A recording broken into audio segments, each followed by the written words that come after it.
Hello, everybody. I am very, very happy to be here today with my good friend and colleague, Mitchell Smolkin.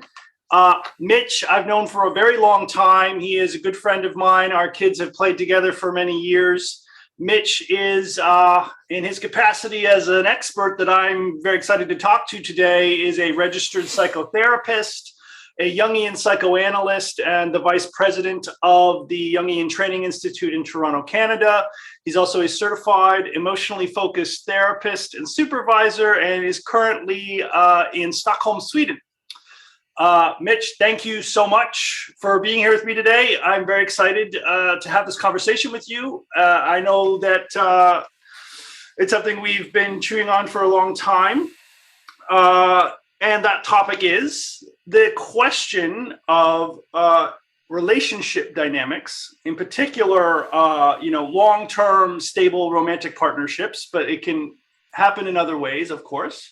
And the question I've wanted to talk to you about for a very long time is, how do we find the difference between a wholesome sense of trust and dependence on a partner and an unwholesome one? And the term of art that the colloquialism that's in the back of my mind when I'm formulating this question is what it means to take someone for granted.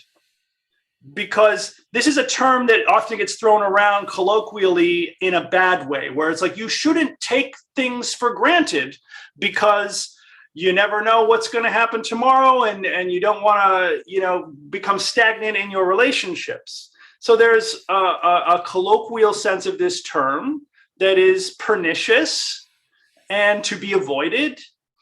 But I can't help but think that there's another side to the tape. And the other side of the tape is something like this. If I can't take my partner for granted, if I can't take it that it is granted that they will be there for me, that they are a steady, loving gaze through which and with which I can coordinate my activity in my life, then there's no trust. There's no ground for building something stable and long term. So in that way, you have to take your partner for granted in order for things to grow in a stable way. That's, in this more wholesome side of it, it's just a synonym for the requisite levels of trust that are required to flourish in a relationship with somebody. So because your expertise is doing a lot of relationship counseling of different sorts with lots of different couples, I just thought that you would be the ideal person to help me think through this question and hopefully in a way that will benefit anyone who happens to watch the videos. That's sort of the framework. I'm sure we'll weave in and out of lots of different areas in trying to tackle that question, but that was sort of the goal that I had in mind for our conversation today. It's a good goal, daunting but good. Go big or go home.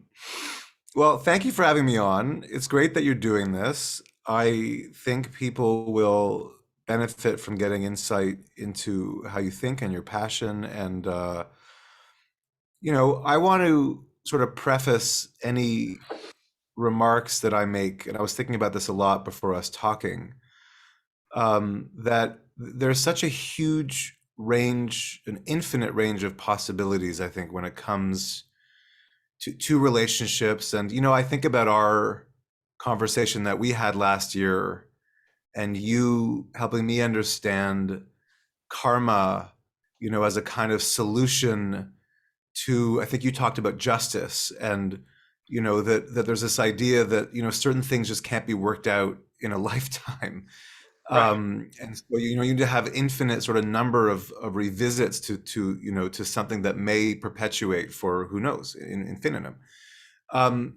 And so that's a sort of, maybe a way of just sort of saying that I'm humbled by the people I meet.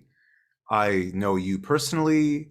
My comments and what I think really come from a place of what I'm passionate about, what I know to an extent to be true in my own work, but is not meant in any way to alienate anybody around what they're going through, or some of the difficulties. But there are, I was thinking about our conversation. It's like I want to be like courageous and sort of, be like, no, like this is like, I think there are some really important things to consider that get watered down or become a bit defensive when it comes to relationships, because relationships are really, really hard. And I wanted to swear just now, but it's a family podcast, so No, the setting on YouTube is it's not for kids, so you should feel free Oh, to good. swear So I to think your heart's relationships are content. really fucking hard. They're really fucking hard, yeah. And I had a million thoughts as you were talking, but one thought I had, which is I think really important, is that the psychoanalytic foundation, like just thinking of Lacan's work around mirroring, all the Klein's work around the good breast and the bad breast, and just these sort of foundational concepts of the catastrophic anxiety that the higher order mammal, and that's a bit rich to call a baby a higher order mammal quite yet, but they're well on their way, but maybe not. And that's something I was thinking today. They may not be well on their way, right? It's touch and go. I was listening, I think, as I told you, to John Mills, who's a Canadian professor of psychology. He was giving a talk in the States, and he was saying, kids don't really have a kind of observable ego, or they don't, they can't self-reflect yet. And I thought to myself, well, actually, there's no guarantee that aspect of the human being actually develops, right? It's not a given, and I'll round back to make this relevant. It's not a given that we learn physically, the physical organ, right? That the neocortex grows sufficiently enough in its connections to other aspects of the physiology of the being that actually we are able to withstand anxiety.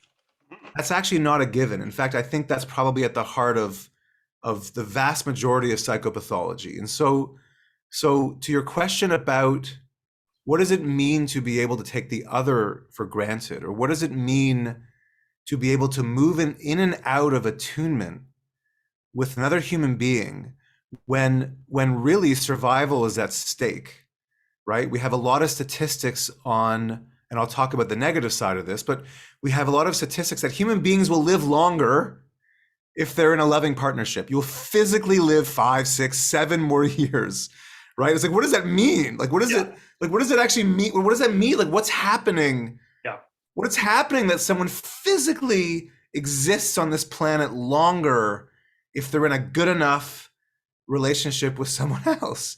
And so I think it has a lot to do with the question that you asked. And one of the difficult things about answering it, number one, is that it's easy to get into binaries when it comes to relationships, right? It's very easy when we're struggling or we're unhappy to say things like, this relationship's not good for me, or I'm getting hurt, or, I listened to your last, release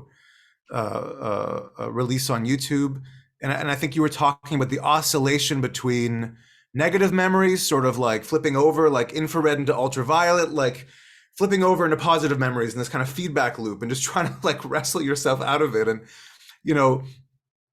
couples that come to see me who are in terrible situation, they can exist like that for years. Like there's no, like it is so difficult to deal with the anxiety and pain of the other, I think, because human beings, first of all, have the longest gestation period of any species that we know. And so we are inextricably tied in our livingness, in our ability to be in the world with the other. And so the anxiety and the pain and the disruption and the sort of humming in the background when you're in a relationship and it's not going well, or you have an argument in the morning, or you're questioning things, like the degree to which that can take away our focus in our life, on our work, on our, like it's incredible. Yeah. And so the flip side of that, again, I want to really resist sort of simplification of like, as if there's a switch that goes off, right? There's so many variables when it comes to what it means to feel okay enough in a relationship. And there's so many different kinds of, but there are building blocks that we can get into, which I think are basic. But the flip side of that, I think, when you talk about taking somebody for granted, it's about, things have changed in psychology for it not to, this is not about someone dealing with their own shit. That in many ways, like, it's a part of it, but it's a small part of it. Because therapy has moved to this whole relational model, and for good reason, because society is moving to a relational model, right? Society is moving to this sort of equilibrium, at least an attempt at it, to be like, you can't be an asshole at work. You can't lock your secretary in their door. Even that word doesn't even really hold anymore, right? Like there's a horizontality that is pervasive on all, we're struggling with that too, of course, but that has affected psychology. Yeah. But in the way that it has affected psychology in a really good way is that it has really forced us to examine what does a human being need to be able to be settled enough in a relationship after, and I know you took aim a little bit, you said you didn't like the honeymoon phase, and I think you're right, like it's a bit trite when you say it out loud, but nothing is more true. Like nothing is more true than the fall of those initial projections, the elation, the drug-like euphoria, and I think if we knew everything in the beginning, we wouldn't fall in love anyway. So thank God we have a seizure when we fall in love. But when that falls and the real work begins, it's about, can I survive the rupture and repair, the attunement and misattunement with this other human being? And do I have enough in me to be able to come back to them and feel some approximate sense of connection, at times maybe an incredible one, at times a moderate one, or at times surviving without them in the world, but knowing they're there. And that opens up a whole can of worms, And so the idea of taking someone for granted is inextricably tied to the quality of the relationship with someone, because there has to be this basic sense of trust that they're there, and then you can let go. Yeah.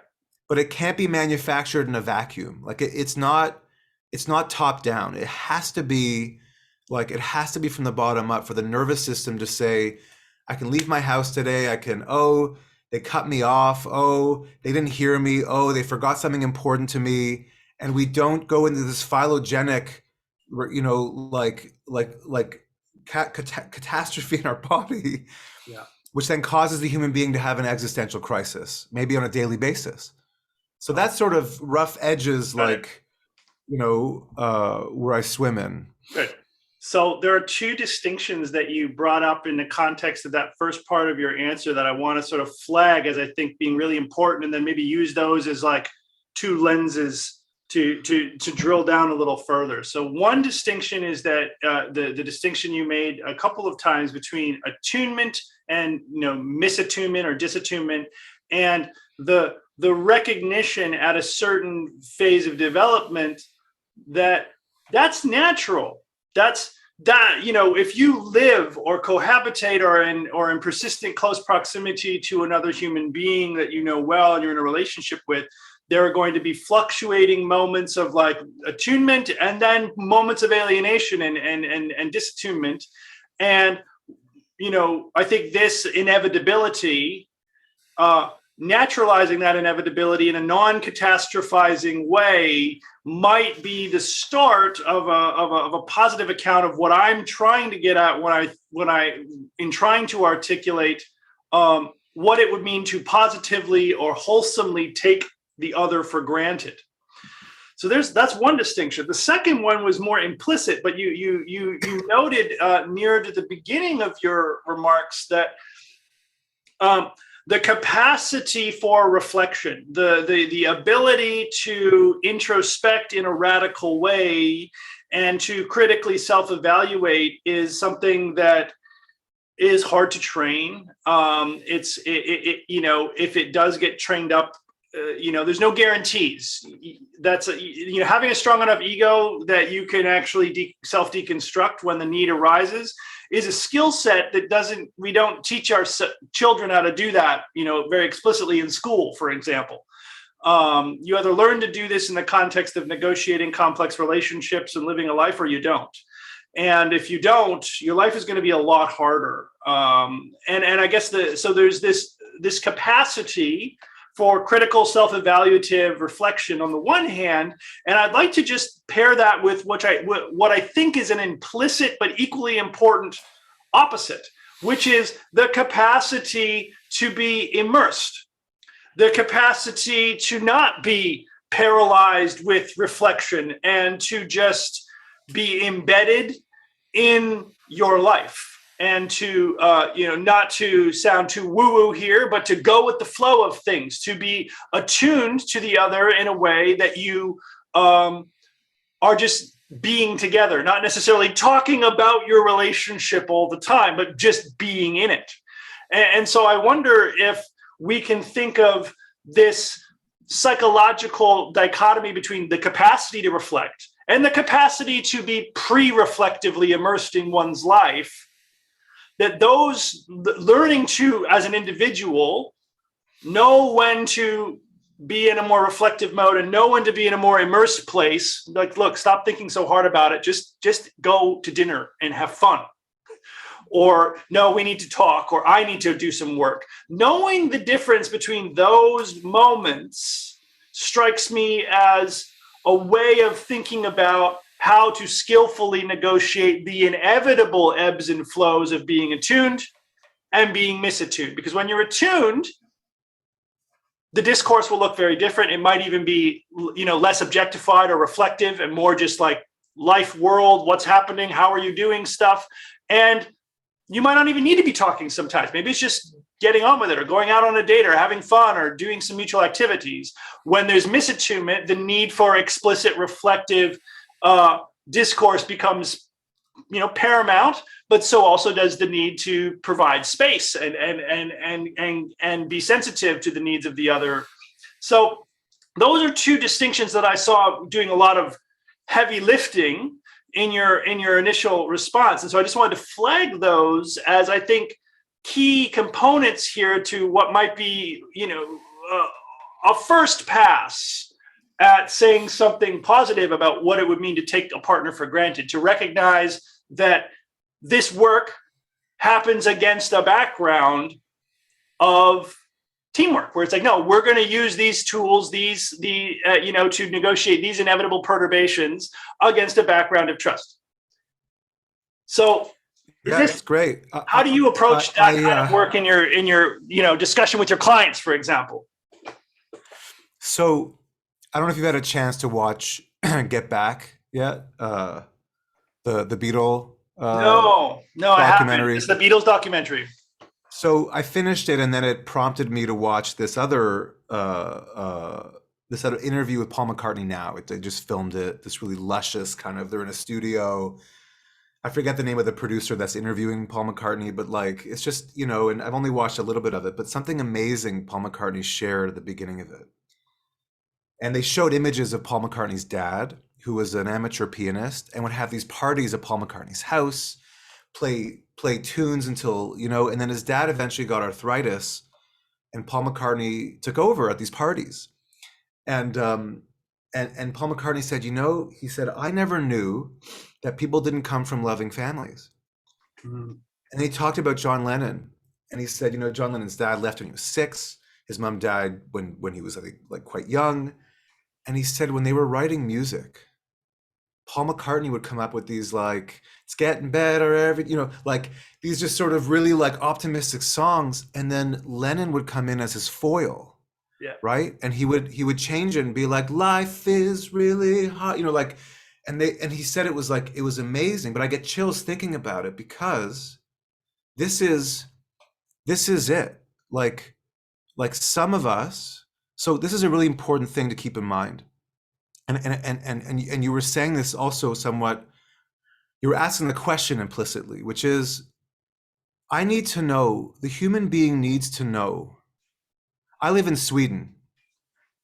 As far as countries go, one of the there's violent, blah, blah, blah, but like historically speaking, like there's not a hypervigilance here. And let me say there are many people that probably do have it, have been through hard, but generally speaking, when you go on the street, if there's a loud sound, like if you're on the bus, if something falls, people aren't like jumpy, Yeah. like we haven't had a significant provocative conflict in a couple hundred years, et cetera, et cetera, et cetera. That helps with misattunement. There's a real qualitative difference. If someone did not know growing up that things would be repaired, I have patients that lose parents when they're very young, and they will never get into relationships because something happens in the mammalian brain. It says, no, like things will not work out. Yeah. And so the issue of attunement and misattunement is the most unintellectual exercise in the whole world. It is so primitive. It happens on such a visceral, and intellectualization, of course, can be a bypass to that, right? Like the overwhelm of are you there for me? Are you not there for me? Has so many like shades of whether one can parse through it. And in relationships, and you and I have spoken about our own past, and it's like it's earned, right? Like you have to earn some sense that the world is like I want to be in this world. I think other people are like okay, and they're going to be there for me. And if unconsciously the mammalian part of our brain is thinking the person's going to let us down, misattunement is going to throw us into this primitive state of anxiety from the beginning of our relationship, as soon as the euphoria ends. And that is so different from person to person to person to person to person. Yeah. And so the real question is, when it comes to misattunement and attunement, like if I can't think, to go back to your point of like, what allows us to sort of swim around in a kind of mystical participation with the other and in our emotion, like what happens to us when that part of us goes offline? And can we withstand it? That is, I think, where the evolutionary turn in psychology is extremely important, because the capacity to withstand falling apart is all about the other. Right. Was there someone else when those initial experiences of falling apart, which happened, the baby comes out and just screams, and you can see amazing research they're doing of like second to second, moment to moment interaction with parents. And there's this great, Beatrice Beebe is her name in the States. And they tracked babies and mums, and they had a camera on each, on the baby's face, on the mom's face, and they followed them for like a year and a half, and they spent 10 years decoding second to second. Wow. And when the baby misattunes with a depressed mother, and again, with deference and like love to anyone who's listening or watching, but when a baby misattunes, like looking at a bird, there was one mom where the baby looks at a bird. Do you know what when they freeze frame on the mom's face, when a 6-month-old looks at a bird and the mom is depressed, you see disgust and disdain, because the mom's brain says, oh my God, my baby doesn't love me. Yeah. My baby doesn't want to play with me. So if we go back to basics here about attunement and misattunement, the child's brain sees that, feels the revulsion, and says, I can't, like if I turn away, I'm going to get punished. And so the internal process, which is so relevant to adult relationships from the get-go, is, hey, when you're busy at work, or you get called in for a meeting, or your friend calls you and it's her birthday and forgot to invite you and we had a date, right? Whether someone in their brain says, oh, of course, like of course, I got work to finish, right? Yeah. Or this can happen in the 2nd, 3rd, 4th month of a relationship. Someone brain says, uh-oh, but we were going out for dinner tonight. We made me a commitment. Right? This is us, adults, walking around unable to tell a perceived from a real threat. Yeah. And so the real question is, how do you fix it? I mean, that's the real question, right? How do you fix it? How do you fix someone who can't, as you pointed out, go in and out of attunement in some good enough way, but instead goes into survival, which is antisocial every time. Survival is always antisocial, right? It's social for perpetuating the species. It's antisocial from the point of view of empathy and relationship. Interesting. What makes you, can you amplify that remark a bit more? The reason I ask is that, like, intuitively, I think of, like, to put my own scattered card deck on the table for just a moment, I think of my own survival-based reactions, especially ones that, like, are around emotional safety rather than physical safety, as being predominantly contextual in certain ways. So I can think of certain situations in my past where being in a relationship dynamic where there's asymmetrical attachment dynamics, and if you're feeling smothered, then the survival reaction is to push away and go for space. And it's a very, it's antisocial in the way that you're describing. But in a situation where you're in a different kind of asymmetry, where the other is not as available as you need them to be, then the survival reaction is much more like needy and like, please, like, support me, and I need you close, right? So and so to me, those are reactions that look very different based on context and what the dynamics are and where and how the reciprocity is asymmetrical. So if something like that is right, do you mean something when you say antisocial? Do you mean something underneath that kind of dichotomy that would unite those two examples, or would antisocial just be on one side of that dyadic example I just gave you? No, they're both. So this is Antonio Damasio. He described that basically, as soon as our ability to think goes offline, so our ability to reflect, so to hold powerful affect in a moment, as soon as the brain flips into limbic and then basically goes down to blood pressure and all the stuff that we see. Basically, he said 2/3. If we look at the tripart model of the brain, which I know is debatable, but he would say, look, everything, those 2/3 are antisocial in the sense that they're about survival. So you're not able to metabolize or give your experience to someone else in a relatable way. At that point, these are unconscious and automatic. It's involuntary at that point. And so, to add another piece to it, to just keep threading that example that I gave, that Beatrice Beebe showed of the mom, to sort of ask ourselves, okay, well, look, we all have degrees of anxiety. We all get it wrong. We all go through depressive episodes. We all go, let's again resist any kind of binary or any kind of otherness here, right? Like, we're all in this together. We all have periods of, like, when I was selling my house in Toronto, I was overwhelmed. I watched my son pull at my sleeve, trying to get my attention. I watched it peripherally, but I had 5 things I was focusing on because we had 6 hours to get out of the house and get on a plane. I didn't even physically respond to him, and I watched him walk away from me after trying to get my attention. Yeah. And that's a failure. That's just us throwing ourselves into life, like, yeah. I'm not going to not take a job because it's going to hurt me or, like, make me overwhelmed. So then what do we do? Well, the failure is not that the mom experiences anxiety or the dad, or, the failure is that there's no reparative process.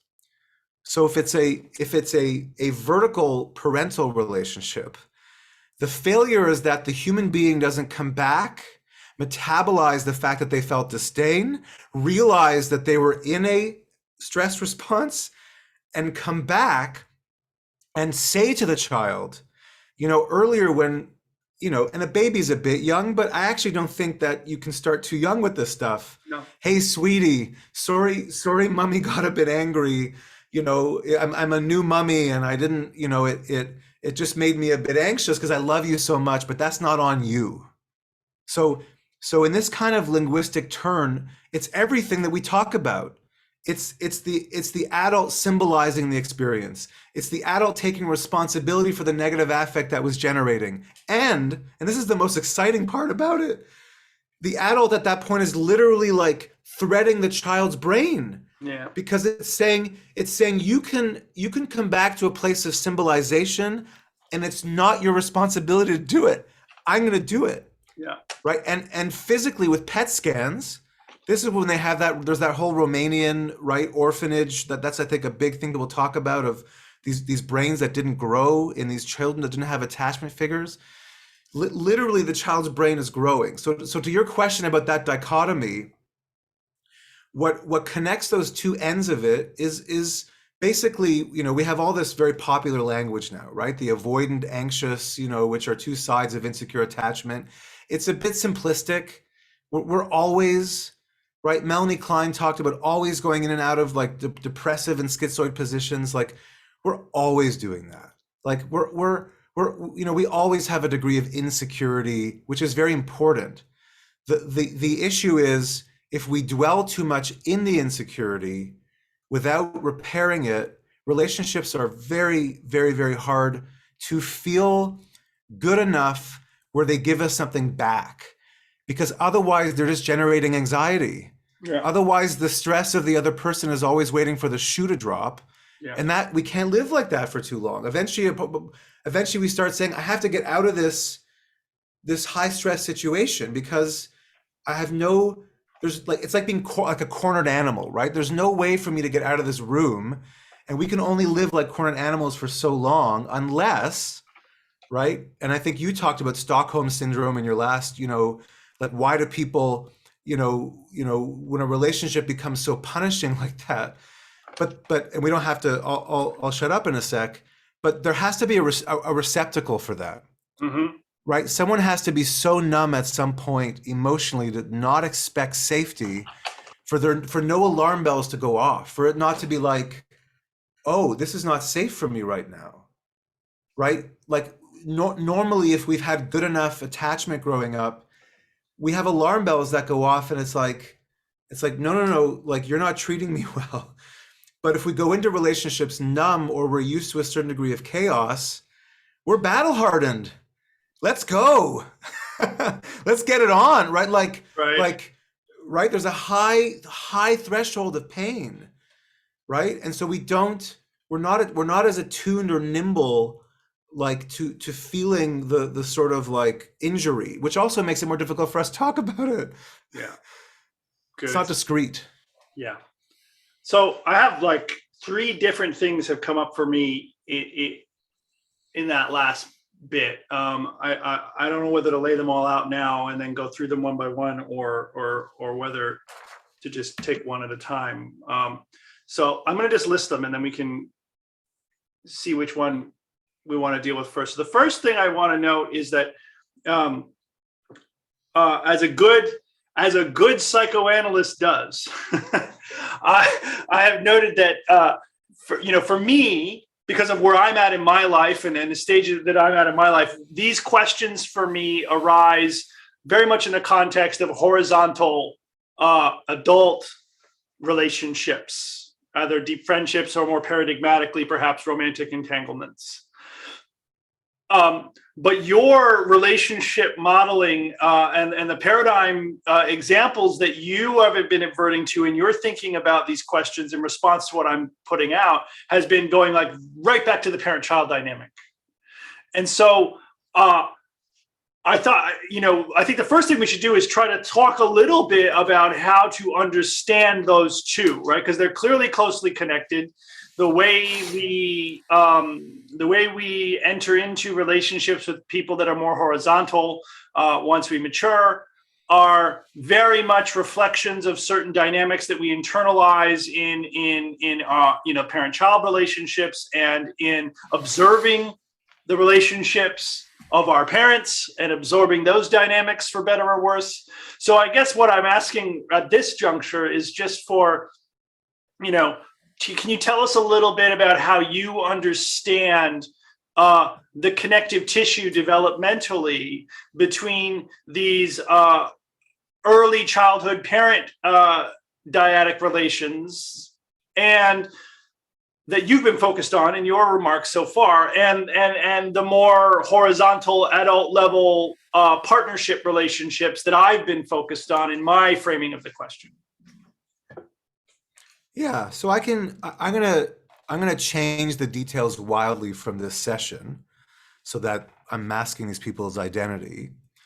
But a great couple session that I think illustrates this from a, just in the moment, contemporary, two adults, and why do I keep returning to this? So, couple comes in, and this woman,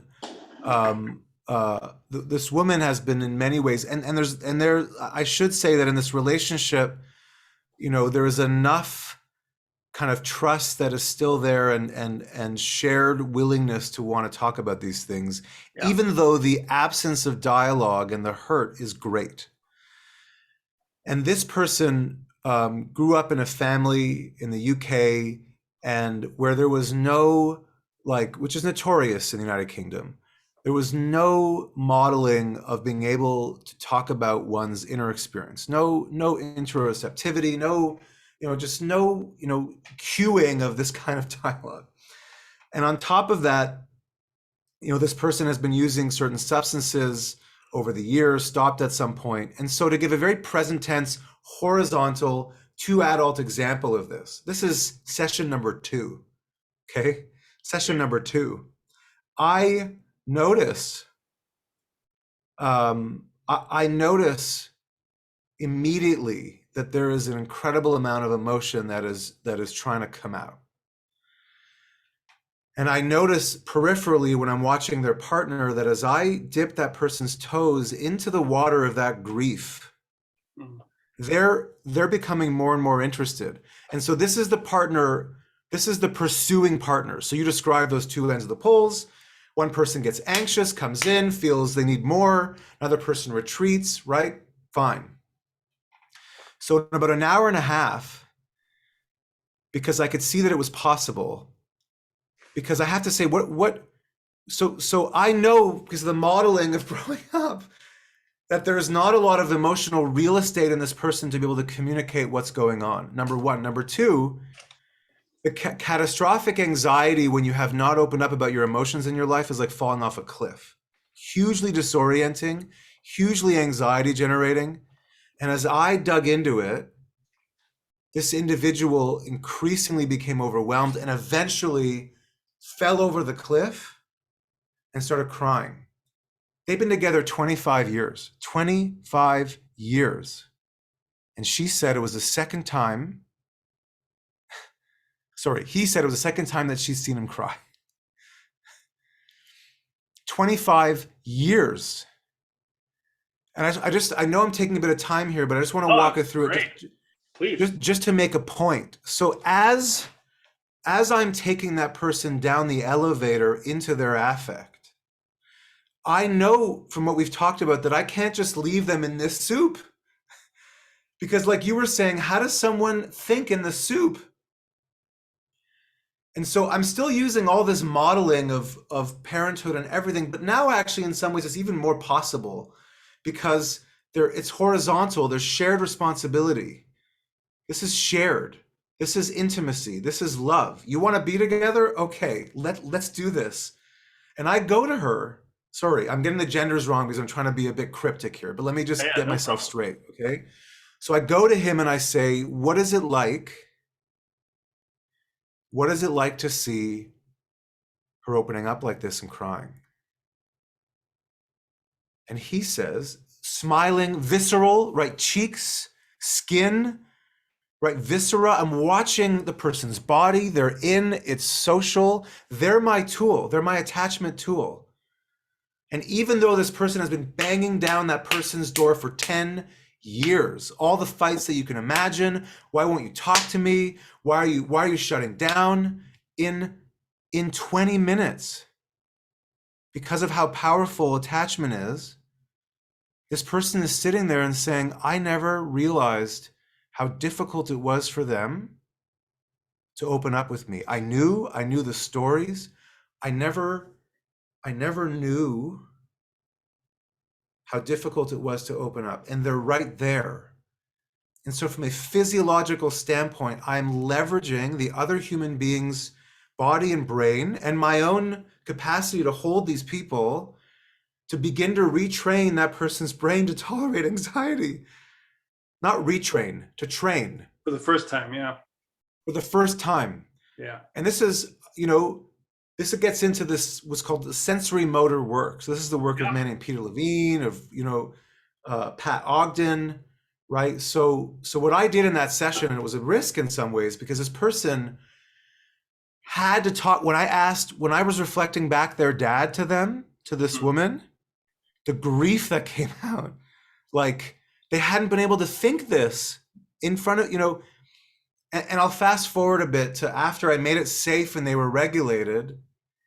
And then I asked her, what is allowing you right now? What is allowing you right now to actually tolerate this and talk about it with your partner? And it took us some time to find language because it's the first time the connection's being made. Yeah. Right? This fundamental, like a baby coming out of the womb, which is why I talk about it. Yeah. Good. Arms reaching, right? Reaching for comfort. So now they're in their 50s. And I'm saying, what is it? And can I tell you, like Sean, like time stops. Time literally stops when I ask someone who's never reached for comfort. It stops. And there's such a serene, incredible faith in the room. When I ask somebody to begin to ask for that, if I feel like my chair like doubles in size, and I can just sit there and wait because there's a hunger that goes back decades. And what this person said? She said to her partner, and there was so much guilt and shame, and they're like, I know I shut down, I know I make it hard for you, I don't make it easy. I'm like, yeah, I get it. There's so much guilt. What do you need? And the person says, this is hard for me. And sometimes you're going fast and you're talking and you know how I feel and you're telling me how I feel.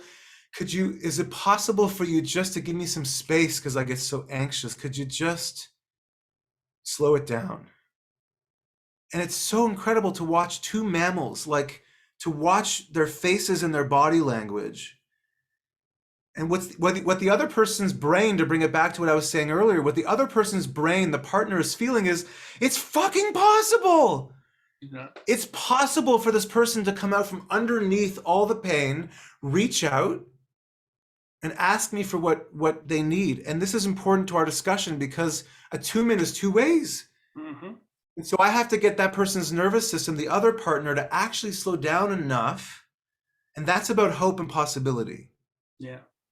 If I don't think my partner is going to come to me and actually make an action that's going to be successful to reach me, it's game over. Yeah. I'm going to have anticipatory anxiety. I'm going to anticipate their next move. We have mirror neurons that anticipate stuff. I'm going to already tell the story before it even plays out. And we know that feeling in relationships of just circular, brutal, exhaustive, unrelenting, unsatisfying arguments. And we eventually say, enough, I'm losing enough sleep in my life. Yeah. And so that, I don't know if that answers the question, but I need to have all that like stuff in my mind so I can actually target the physiological aspects of the human being that are going to change that attachment dynamic. And it has to be rehearsed like going to the gym. Yeah. Good. Yeah. Sorry if I belabored that. I think hearing all of that, I think maybe one way to just simplify that very nuanced and, thank you for the worked example,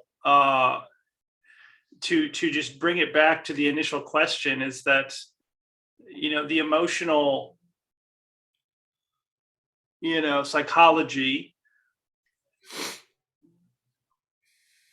that needs to get worked on in the context of like an adult relationship is the emotional psychology that didn't get fully worked on and developed in these more primordial, like early life contexts. And so that screaming baby is still in there. You just learned a lot of tricks. That's right.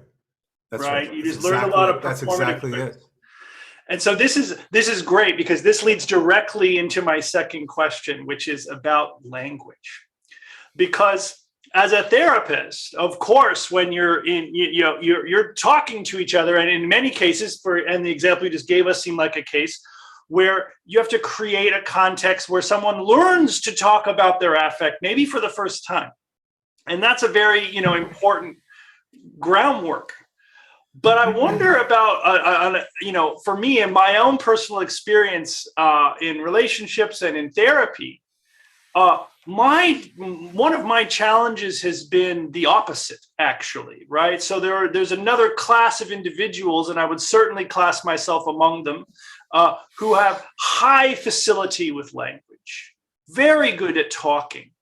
And I've been in situations where, you talk yourself to death with a partner or with a friend about an issue, but the underlying motivational affective tissue that's actually creating the issue behaviorally remains untouched, right? And this is a domain general problem with human behavior, where it's like, I can have all the true beliefs I want. That doesn't mean I live by them. I can know all the truths that I've read. That doesn't mean I live in them, and that my body is an extension of that knowledge in my behavior, in my action. So, do you see a difference? I hope that difference is clear. And if so, the question then is, how do we work with this other side of it, right? So like in many people who go to therapy, it's just like there are deep childhood traumas there which have impacted their ability to be fully communicative about relevant emotional stuff that's happening in their current relationships. And you do the genealogical work, you take them down the elevator, and they start to open up, broadly speaking. What happens when you have people, and I'll certainly throw myself under the bus here, who develop a very sophisticated sociolinguistic personality as a defense mechanism for pain? Because I think that's a different sort of move that happens where they actually, this is a great example. The classic television show The Sopranos is like this, where at the very end of the show, the therapist actually says, we can't, there's this therapeutic relationship is over, because she's convinced by her colleagues that he's just using her to sharpen the tools of his ability to manipulate, right? And it doesn't have to be that insidious, but we talked about this a little bit in the podcast that I came on of yours last April. Just how do you keep it honest? Right? How do you, being trapped in the circle of language, how do you use that as a tool without getting ensconced in a linguistic feedback loop that becomes alienated from the body, that becomes a tool for avoiding some of the more visceral, somatic things that live beneath the surface of our ordinary attention and introspection? Yeah, it's a great question. I certainly, as a clinician, am much more interruptive than I used to be when I was younger, and very early on. I saw a couple yesterday, and highly educated, been together a long time, and I'm acutely aware, rightly or wrongly, maybe I'm wrong, but I think I'm right, that when grief is touched and this whirlwind of like intellectual gymnastics starts, I'm just like, no. I even said in the session, like, there's no rope, like I'm not giving you any rope right now. We're not, But let me use an example from my own life. The the other day I didn't sleep very well, and came downstairs, was going off to work. Told my wife, Sylvia, who you know, and I said, I didn't sleep very well, and I remember her face. She showed concern. She's a very like loving, like she's a better nurse than I am. I'm not a good nurse. We can get into that another conversation, but like something's up with me when it comes to illness. Like it's in my body. My mother was just, it was that same thing. It was like, why are you sick? Stop coughing. Like it was, there's something a bit, but I'm getting Okay. better.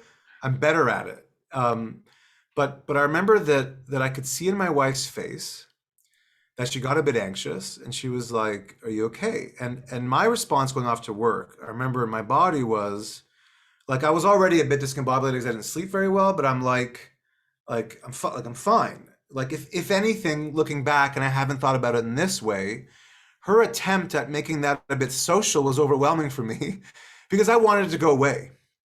And the way I might have responded in my relationship in the past, and maybe sometimes now, if I was in a particularly bad state of mood or mind, I might have gone into some intellectual thing about the fact that like her anxiety in the morning, everything's okay. Why are you getting worried? Like you have to work on your anxiety. You have to go to therapy. You need to like, I can't live in a house where there's always anxiety around. And I could wax poetic all day, right? Because, right, of course, I come home from seeing 10 hours and I'll have all kinds of theories about why too much anxiety and her past and everything, you know.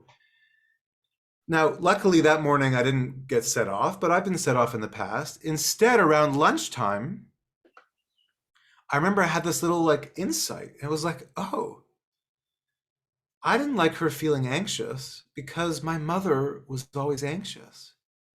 Always anxious. Everything would just like send her over a cliff. And so I had to learn how to get myself out of these situations and not make her anxious and defend myself. Mm.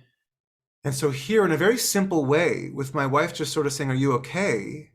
I have this primitive I don't like if you get anxious, like I'm just amplifying it for effect because I think it happens. If you get anxious, this relationship's not going to work because I grew up in a house for 20 years with somebody who was anxious. Mm-hmm. And I know going into the relationship that I was already exhausted from disappointing somebody. And so I couldn't tell the difference between concern and maybe someone being overly anxious. And actually, after, you know, my own therapy in years, and look, I have many moments where I completely fail, but this felt like one of these good moments where I was like, oh, like it's so nice. It's so nice to tell the difference between someone actually being concerned for me. Yeah, good. And that to your point about, you know, I don't want to make any simple statements because I think it's very complicated. And I want to make one more comment before I stop about something I think that we don't talk enough about in terms of like just putting everything in the same pot. But that for me, I know is sort of a moment where instead of me going to my intellectual defense against my own vulnerability and what it's like to let someone in take care of me, I can let go of that and start to just tease it out a bit, you know? Whereas in the past, I think the panic I felt would have been unconscious. And my wife would have experienced me as punitive. Mm-hmm. You know, she would have left that sort of going like, oh, like I guess I have an anxiety disorder and like I shouldn't care about you or I shouldn't bring things up or something, right? That's where that stuff starts to go sideways. I know we didn't quite veer into this, but it's something that's always on my mind in some ways, going back to my earlier example. But in some ways, I think, and this is, and I've mentioned him before. He's a German writer, but I think this, you know, comes out of you know, continental philosophy. It's not, but he's sort of, you know, he's someone doing it in the psychoanalytic tradition, where he draws this distinction between sort of our everyday emotions, the everyday, the tussling with somebody else, and our, you know, and these sort of, and I guess this is Hegelian, or, you know, the sort of like the broader kind of like true psychology, like what's going on, like the existential kind of plot. And I think I don't know, I'd love your perspective on this, but there's something about, because you mentioned earlier like the capacity to think, which can get hyper realized, right? But we know the cliches in academia and other places where then people are sort of emotionally deficient, right? This weird, that was the point I was pendulum, driving at. yeah, swings, and so I don't know how this adds up, because it doesn't. There's a kind of a contradiction here in what I'm going to say, but in some ways, the ability to kind of like consider one's existence or anxiety or these existential concerns in a relationship, and maybe that's the distinction. maybe if we can form a good enough bond with someone and take them for granted, as you point out, like the ability to then die in a relationship, you know, Mm, like the ability to die next to someone 100 times, like that almost seems to be the goal. Like, can I die next to you without us going into some kind of tailspin, right, around our own connection? Like, is there a way to die next to you and you lose me? And I think he's a mutual colleague, Dustin Atlas at Queen's University, who studies Buber. mhm.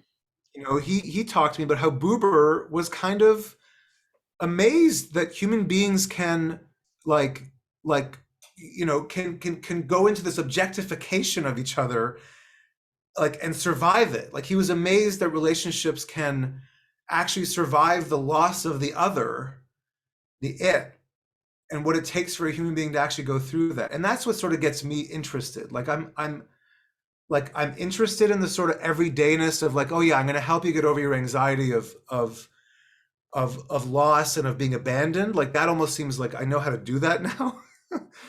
The next part of me is like, oh, it's so exciting because now you can actually think about your existence. Which I know I'm laughing about because that's hilarious, right? Ha ha, you could contemplate your existence now. But there's something almost like there's so much more now to be kind of mined, in terms of it just seems like it gets less narrow. And so I know now I'm not really touching on what you said about, but there is some intellectual bypass there that I think you're right. And someone really noticing when we in individual therapy, a lot of it is about the relationship. So a lot of it is just really tracking, just tracking when someone's not saying something and getting frustrated, and just these sort of like really listening, like listening for gravity waves. Like you're really just trying to bring out the things they can't bring to consciousness for the carrots to touch the peas. Mhm. So the affect is now connected to the intellect. Yeah. There are other ways, of course. I'm just more interested in psychoanalysis, but some people have more like manualized ways of doing it. I don't find that as interesting, but it could be effective. Good. So I think we should start inclining our collective attention towards a conclusion. And so, with that in mind, what I was hoping we could do is talk together a little bit about the second half of this dichotomy that we began with, right? So I think we've kind of, the way I see the conversation having unfolded is, I think we got at least the beginnings of a positive account of what it would mean to take someone for granted in a wholesome way, with some understanding of what that would entail in terms of the kinds of perturbations you're likely to go through, given that the emotional challenges of an adult relationship are almost always, in some respect, reflections of challenges, developmental and emotional challenges that were happening at earlier stages. But now what I'd like to say or ask you about is the other side of the coin, right? And to return to that colloquial sense of the term taking someone for granted, and just try to set out a roadmap of what not to do very briefly. So how, with all that we've discussed, how do we avoid taking someone for granted in the wrong way? Because when you take someone for granted in the pernicious way, that leads to stagnation and resentment, and normally to the dissolution of the relationship.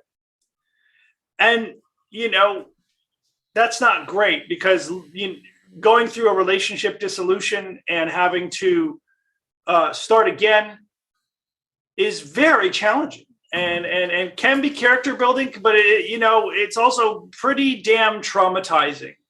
And if you have something that was once good, finding a way to make it good again is maybe at least broad strokes, a more desirable goal. So what does it mean to take someone for granted in the bad way, in a pernicious way, and how can we avoid that given what we know now?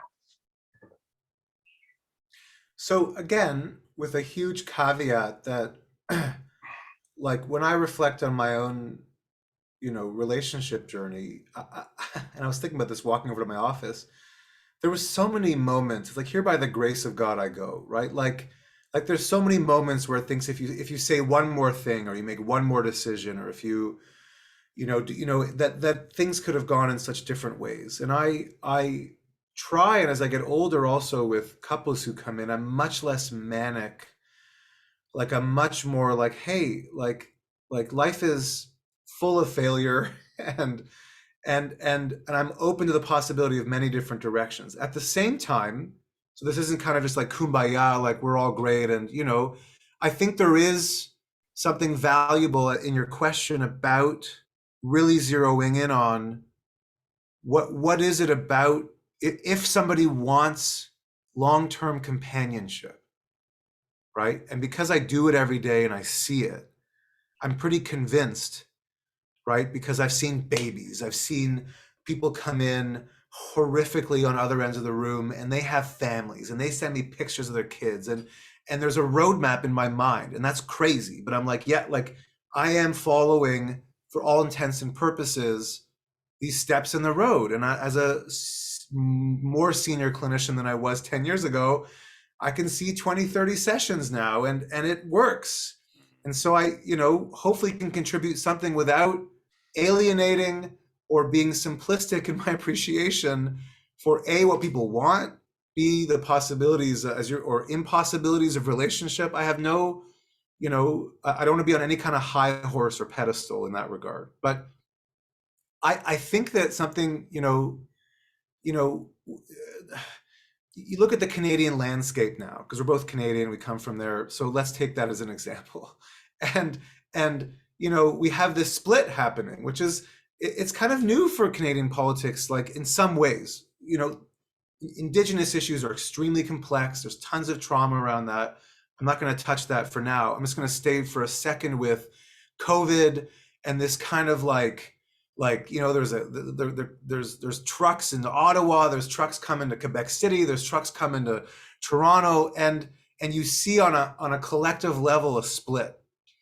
And the real danger as human beings around difficult problems is splitting. And so taking someone for granted in an unhealthy way is falling prey to these simplistic ways that we're dealing with our grief when we start to put people into boxes.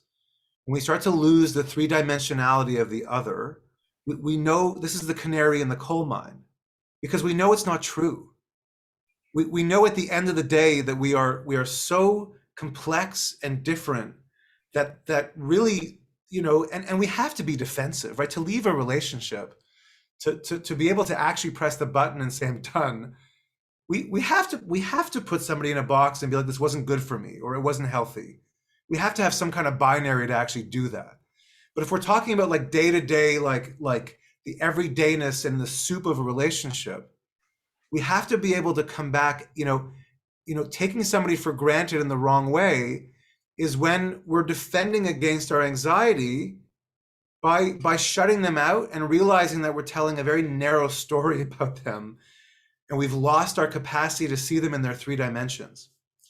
And I have to find this source. I keep saying it, but maybe, I think maybe you and I talked a bit about this, but something I know, that a conclusion that Darwin came to, is a bit like snowflakes. Like there is no single human being or species that is exactly the same when you come down to it, period.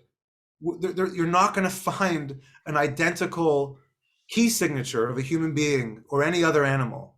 There's going to be some difference, no matter how small. So, and this is just me being a bit bold and brash around this, but when we talk about things like, oh, we're too different, or, oh, I didn't know these things about you, or, oh, like it is nothing is more inevitable. Nothing is more inevitable than the absolute difference of the otherness. Nothing. Good. Nothing, period. You're going to come to the stage where you are in front of someone who is other, and the catastrophic anxiety around that. And so we have to find ways to allow that in to a good enough level. And that, I think, creates the safety to take them for granted. In the right way. But when we start noticing ourselves narrowing, and we tell stories that we know are defensive in nature, that's, I think, when it's an unhealthy form of taking somebody for granted. If that, there's more to say, but that's one version of it. Oh, I think that's great. So, Yeah, I think we'll wrap that up. I think that's a really nice place to conclude the conversation. So I'm very grateful, Mitch. Thank you. And to those who may be watching, if you look down, I will include a link to Mitch's website where you can get a hold of his podcast. I think I was a guest on that for the third episode or the second episode, but really thoughtful stuff there as well. So if folks are interested in hearing more about Mitch's perspectives on issues of therapy and psychological well-being, you can find those at his website, which is mitchellsmolkin.com. And again, I'll link that just below. But yeah, thank you so much. It was a wonderful conversation. I appreciate you. And I hope this is of some benefit to anyone who happens to see it. Thanks, Sean. Cheers.